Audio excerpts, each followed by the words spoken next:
Ilalim ng barko ng panahon. Unang panahon. Ang culture nila dito daw, hindi sila masyadong nag-flex o mag-campus ng mga makikinig. Di ba ate? Sabi niya. Nakapagluto ka na ba? Ang totoo. Grabe, ang ganda. Ganda. Super detailed. Kasi gutom na kami. Nakikit.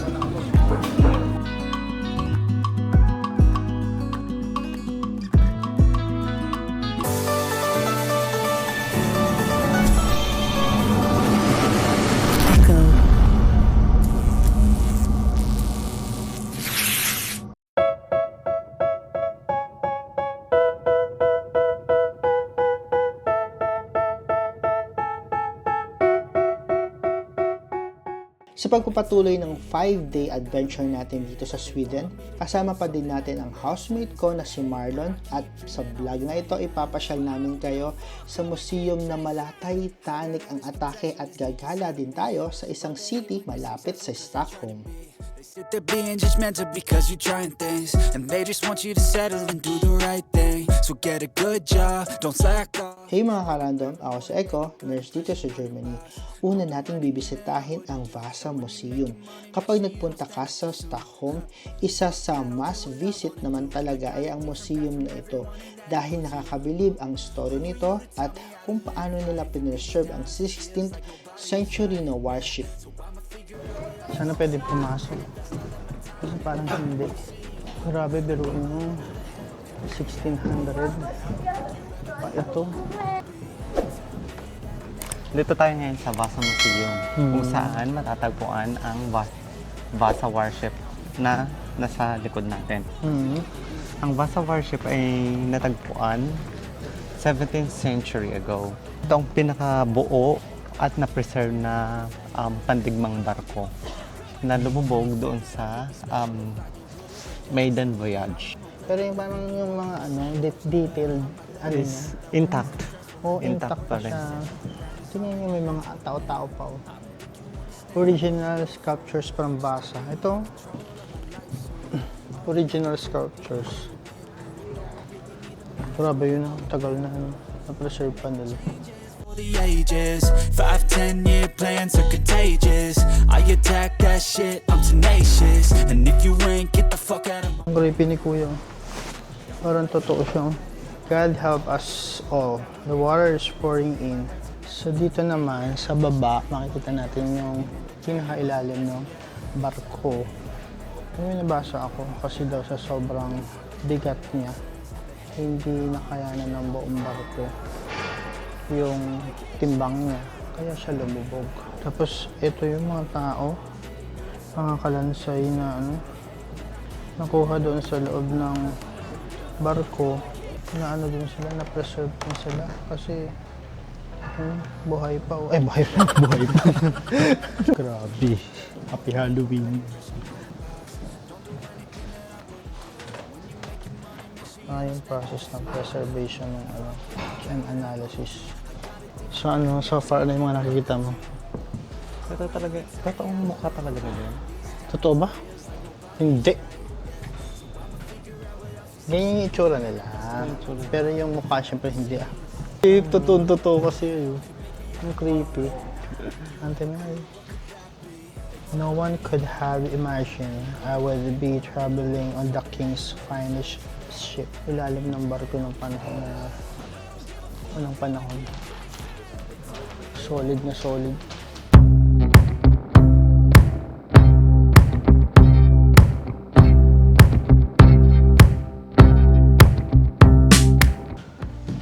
So, may dami kaya napag-aralan. Dito na tayo sa base. Dito tayo sa base. Barko. Grabe. Anong tawag dyan? Anchor. Anchor.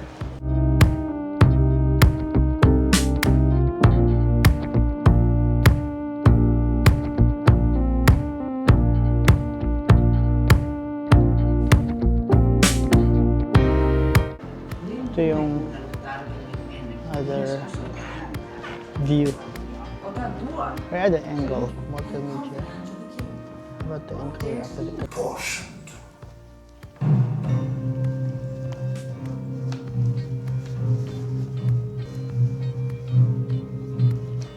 Room for the stones. The king gave orders. The cannon than usual. Well, no one was convicted.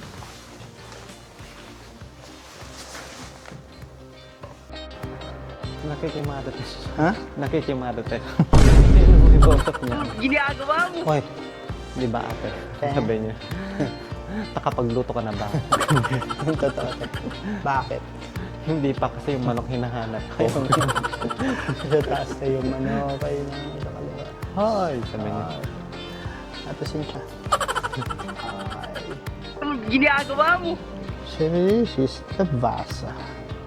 When it was sinking 600 century ago. Ganda. Ganda niya. Ito yung Europe at war.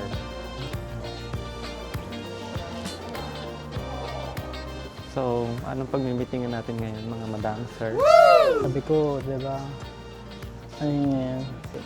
Wala. Sayang. So, para sila mga astronaut. Alam mo ba dito sa Sweden o sa Stockholm, ang culture nila dito daw, hindi sila masyadong nag-flex or magkaroon sa mga bagay-bagay.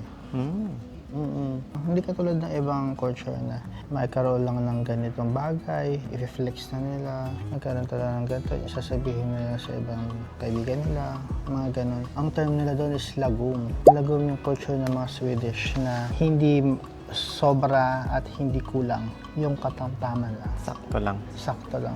Ano sa tingin mo yung kahalagahan nito sa panahon natin ngayon? May kanya-kanya tayo kasing ano din yan, pananaw. May mga tao na masaya na flex nila yung meron sila. Kasi parang yun yung achievement na nila or ako. Just for example, di ba? Hindi natin masisisi yung isang tao na minsan i-flex niya yung meron Ganun siya. Kasi yun nga, sabi mo hard earned. Na parang, uy, I'm proud to flex this thing or this situation. Parang ganun. May mga tao din kasi na flex nila kahit na, ayun, Hindi naman dapat. Oo. Kailangan i-flex. Okay naman parang minsan siguro kaya natin kini-question yung pag-flex nila kasi parang alam naman natin na hindi nila deserve yung ganong Blood control. katulad dyan, yung mga nepo babies. Nag-flex sila ng mga bagay na hindi sa kanila kasi pera ng taong bayan.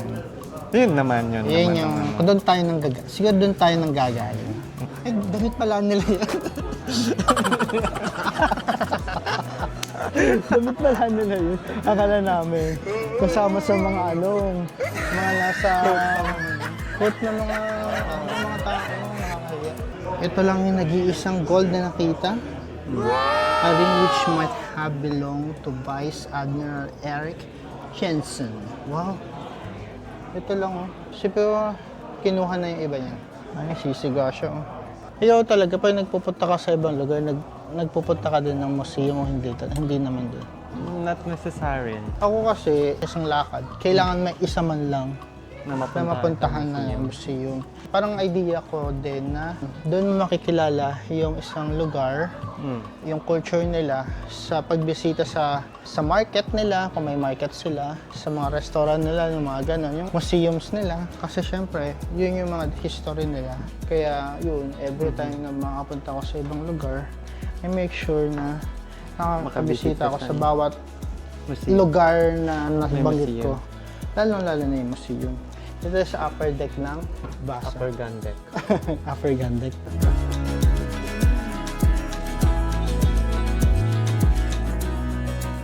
Grabe, ang ganda, no? Ganda. Super detailed. Grabe mo, nagawa nila noon pa yan. Ano pa kaya kung gagawin nila ngayon? Sa mga ka-random, ito yung up close nung likuran ng barko. Grabe, di ba? Super detailed ng ating barko. Paano hindi lulubog? Ang daming Ang daming nangyayari sa isang banda lang. Parang sa movie ko lang siya nakikita yung mga ganitong barko sa Pirates of the Caribbean. Yung ganito pala talaga. Ang ano to? Yung design. Mga designs nila. Mga dragon-dragon. So yun yung taas ng buhok. Yun yung makarado. Grabe.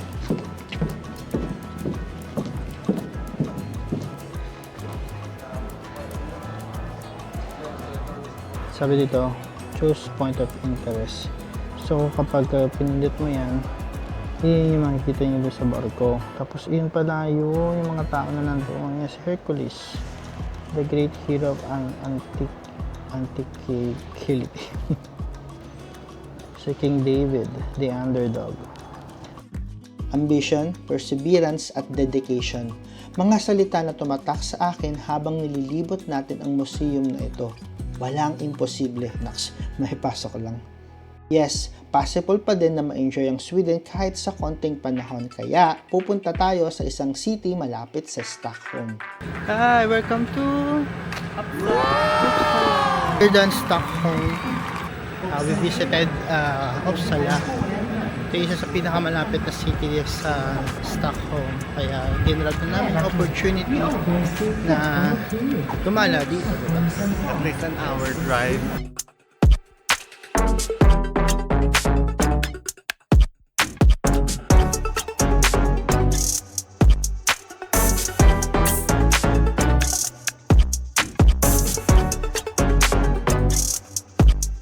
Navigator yan.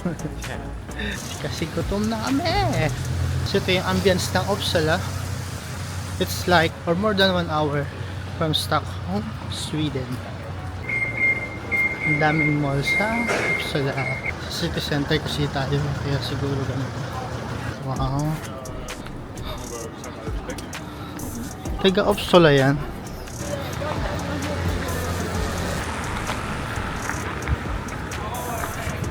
Grabe yung bathtub oh. Naghahanap tayo ngayon ng kakainan kasi gutom na tayo. Gutom na kami.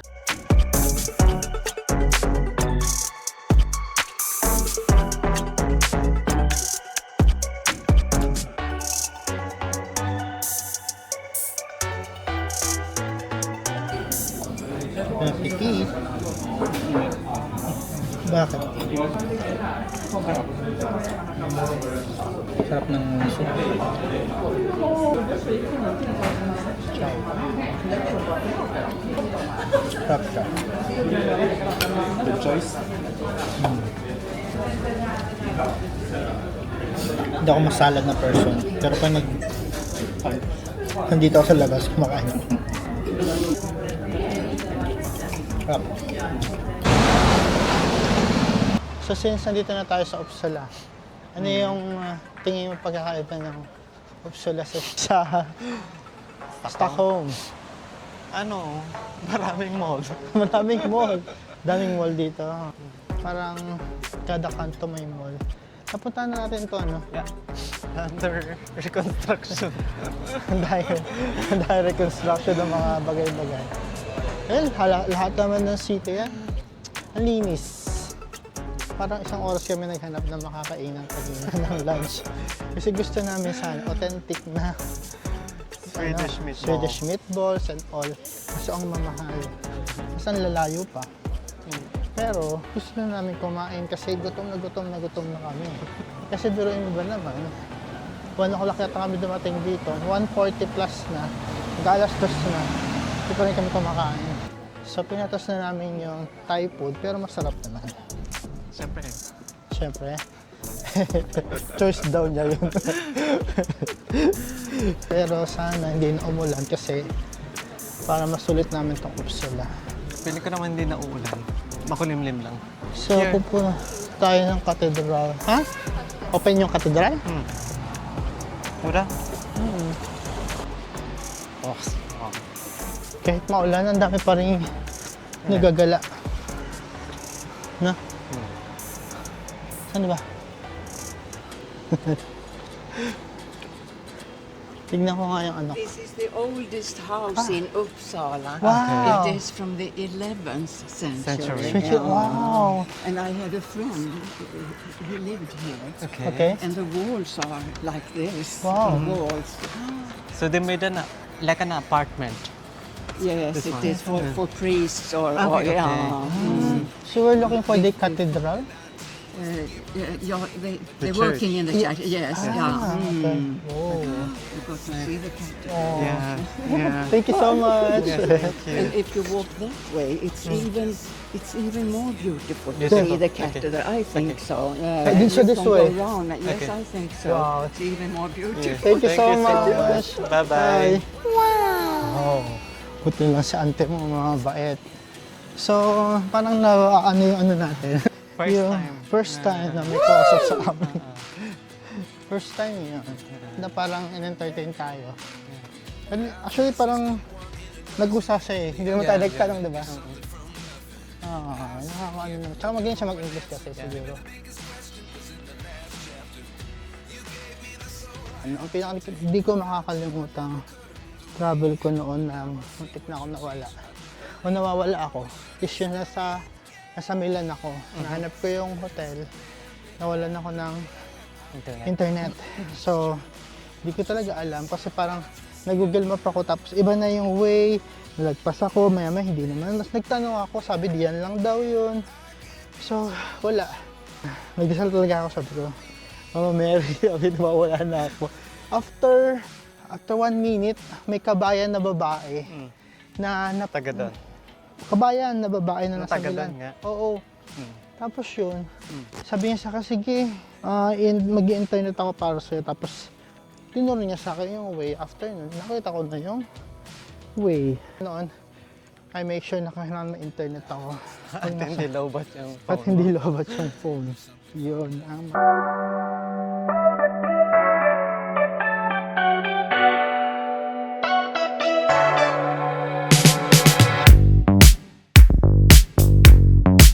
Maraming salamat mga karandom sa pagsama sa amin. Nag-enjoy talaga ako sa gala na ito at sana kayo din. So alam niyo na yung gagawin niyo. Please subscribe to our YouTube channel na Random Echo Vlog sa mga hindi pa subscribers yan. At tulad ng lagi kong sinasabi, hamunin naman tayo ng panahon. Maraming dahilan para bumangon. Ako po si Echo. And remember, stay cute. Bye-bye. Mwah.